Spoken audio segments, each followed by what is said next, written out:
Hi yogis! Today I will show you the transition from downward dog to plank to chaturanga to upper dog. I see that there is always a lot of confusion of how to do it and how not to do it, and since we do it so many times in a Vinyasa class, it's actually the Vinyasa, it's important to know how to do it in a correct energetic alignment so that you're not hurting your body and that you're actually enjoying doing it. So let's take a look at it. When you start in downward dog, you want to have a nice distance between the legs and the hands. So how can you test this? You can come to child's pose, stretch out your arms, and then see where that takes you in downward dog. This is usually a nice distance. If you feel that you're still too close and you're actually hanging forward, you can just always step your feet more back. Now from there, to come forward to plank in a safe and a strong way, is lifting the heels high, and then pull the navel to the spine, lift your navel really high, bring the tailbone down, and then slowly ripple forward to plank. So this is a better way than doing it than, for example, going like this in a really quick way and kind of blocking with your lower back. So let's do it again. Lift the heels high, pull the navel up. You can even look at your navel. Ripple forward, and then you're in plank pose. From plank pose, there are two or actually three options. I will show you the first one. The first one is bringing the knees down, bringing the chest down. This is different than what I see a lot, this, or this. This is not really great for your lower back and also really tough for the arms. If you would do this one time in class, it's fine, but if you would do it over and over again, it's not so great. So let's look at it again. From your plank, you bring the knees down and you bring the chest down. From there, you can go into cobra pose. Point your toes back, roll your shoulders back. And then to press back to downward dog, curl your toes under, come the same way up, and then to downward dog. Let's look at the second variation. Come forward to plank, and then lower down as a straight plank. Again, not with dipping the hips down. It's really bad for the lower back. Don't do it. I'm only going to show you once. So you want to really stay strong. Lift your thighs and slowly lower down. This is the second option.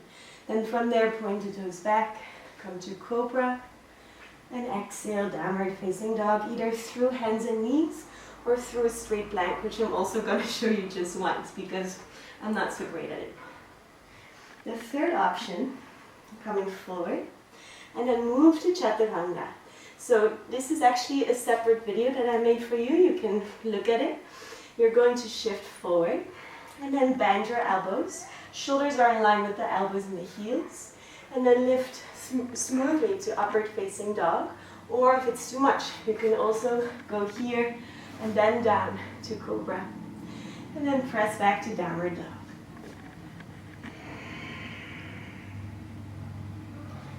Good. So those are three options of lowering down and going to your back bend.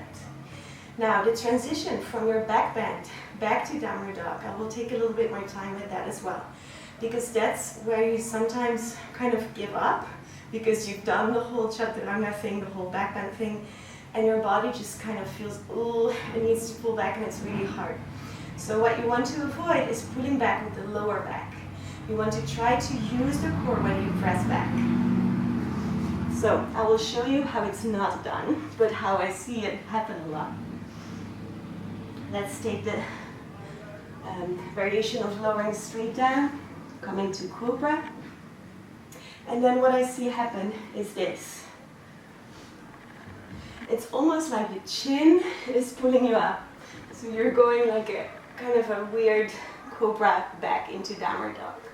This is really not nice for the back. So if you looked at it and you thought, that's me, please don't do it again. It's really bad for the lower back. You will feel it, maybe not after the first 10 times, but you will feel it for sure. So what you want to do instead, after you've done your cobra, you want to go the same way back. Curl the toes under for lag strength. Pull your navel to your spine, bring the knees to the ground, and then press back up like a reverse push-up. So what happens is that the navel lifts, tailbone goes down, strong, straight spine, and then when you exhale, you press up and come to downward dog. The second variation is, of course, when you went to upward facing dog, you need to go back to downward dog without hurting your back. This is what I see happening a lot, really every day.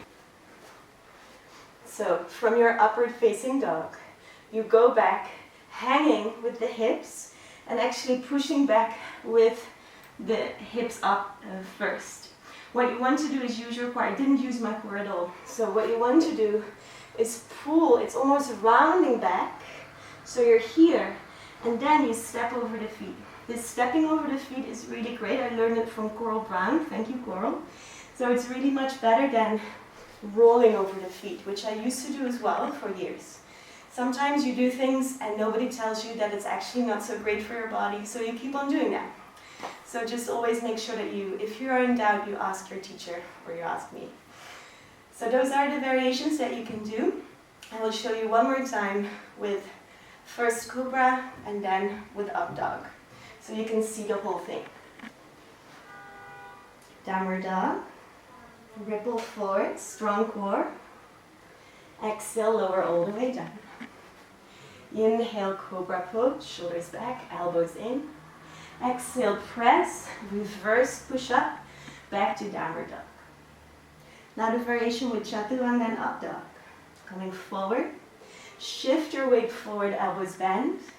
Step over the feet, lift your heart up. Exhale, pull from the core, step over the feet again, downward dog. And then after you've done that, you want to make sure that your wrists release a bit so you can squeeze them if you've done it with me. Good, so those were a few options that will hopefully help you to improve the energetic part of your practice and also to really feel good doing it and not hurt your body at all. Let me know if you have a question, if you want to see a certain pose that you don't really know how to do, if you want to see something a little bit more in detail. I'm here for you and I enjoy making these videos. So see you next time. Bye bye.